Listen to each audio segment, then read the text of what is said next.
Okay, so we were doing grips. We've done it pretty much every time we do Shuai Jiao, you have to do grips, right? So you have the same collar side, you have the cross on the collar side, and you have the sleeve grips. And those are usually the ones that I do. I usually say that we don't want to do this one, right, high up, even though like Shuai Jiao books will show you this, a lot of people will show you this. I don't do it that often because I don't think it's that useful, right? And for example, one reason is that you can kind of see, sticking my thumb in there to grab, it's not super strong, right? It's hard, I can't really roll the collar in like I can do here, where I roll the collar, or here where I roll the collar. And also, he can do basically what is a duck under, which is that he kind of bends his knees and puts his head on the other side. Yeah, and then if he pushes into me, to the arm, right, kind of more of a 45-degree angle. Into the arm. Exactly. Right, and it kind of locks my wrist and my arm, right? He can actually even put his hand on my elbow as he does that. Exactly. Right? So, I'm not a big fan of this grip. However, you know what, because traditionally, the bear hug low starts like this. So we're going to do first the traditional one, and then I'm going to talk about what I think is the more practical one. And sometimes tradition, like people do things because their teacher did it, and their teacher's teacher did it, and their teacher's teacher did it, and nobody knows why. And I'll tell you a tradition story also. I'm going to get past this, just to prove the point. But I'm here. So, you know how Bob would push people, would pulled so that they would fall backwards? This is like pushing. So I'm going to get my hand on the belt here. So what happens is, this one pushes and this one pulls.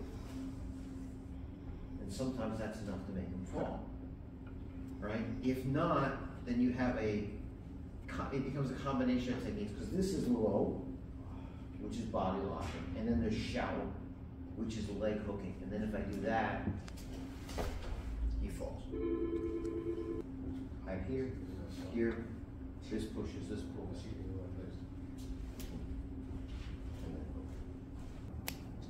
So like I said, this is pulling and pushing, right? There's a solo form of everything in Shuai Jiao, which is interesting because we don't have forms, but we have like little either singular postures or like singular movements, stepping. And so, for example, you see this, right? And what's interesting about these things also is that they can be several ones, because this can also be knee wheel and a bunch of other things. But pushing, pulling, and hooking. So, again,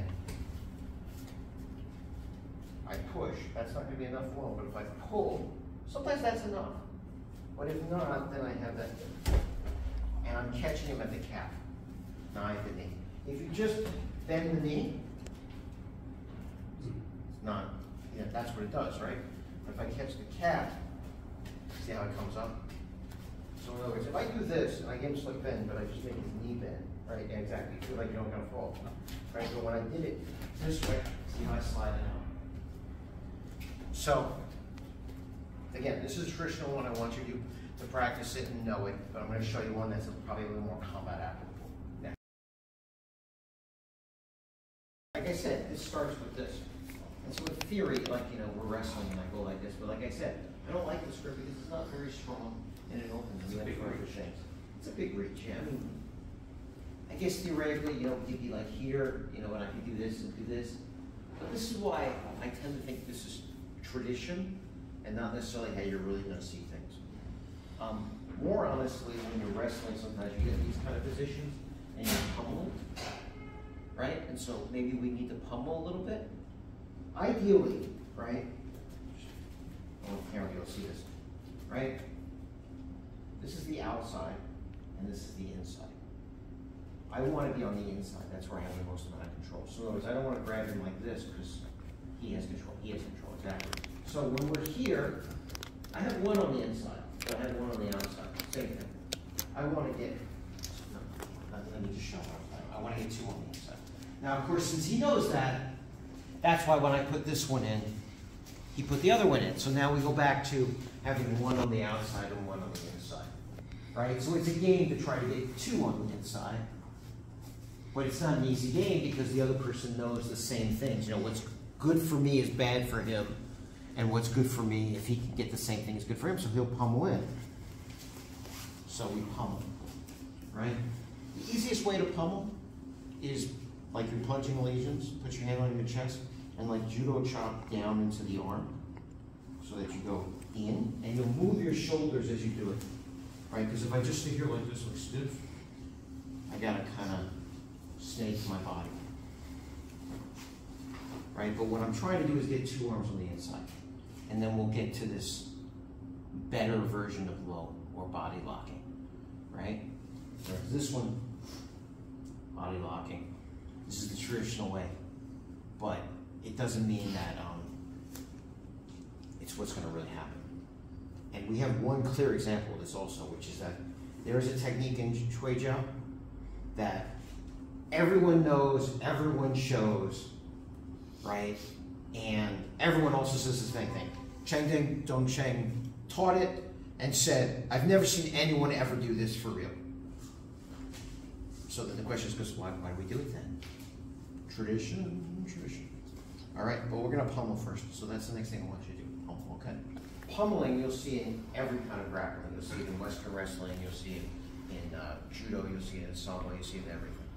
So it's very practical, it's realistic. It's something that actually happens. It's not something that, you know, is manufactured in a martial arts school. Like, this will happen and it never happens. If I get two hands on the inside, right? What I'm trying to do, I'm trying to lock out with low. The idea is it's a body lock because you're locking up the lower back, the spine. So I can come around and pull in, right? Now, sometimes with my chest I can do it. But remember I also told you that your head is your third arm. So sometimes you will see the head use the push, which is I'll get my head kind of below his head and push into him with the head. So, right? So this is practical as you can get it from the pummel. And again, once I'm here, if I feel like I need extra, I can always maybe come on this side just so you can see it. Actually, we'll start from the pummel, right? So in other words, we're here, right? And there's a million ways you can get here, but if we start pummel, right? I just want to get in. There's a couple of different ways I can hold. I happen to like this grip. And again, if I have to, I use my head. See how my head is using it? It's like my third arm. Yes. It's pushing him back while I pull him in. And if I have to, I will. Okay? So this is also low with Xiao. This is Xiao. It's a hooking motion on the outside of the leg. They call them sickles. There's an inside sickle and an outside sickle. This is an outside sickle.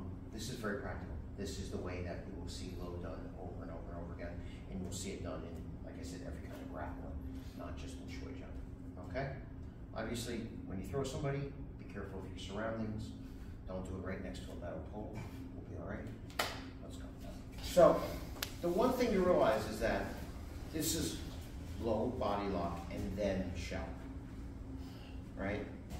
People see the sickle hooks and they get sort of like enamored by them and they don't remember what the context is. I don't want to be like here, for example, without the body lock. I'm standing on one leg, right? So if he's upright and I'm upright and I'm standing on one leg, who has the power? I would just drive you straight back. Right? No, it's the only time I do a sickle hook is when I've already got him off balance. So in other words, if I get in here and I get that body lock and I twist him back, right? And again, if I have to, use my head to sickle him, right? But it's got to be twisted back before I do that sickle.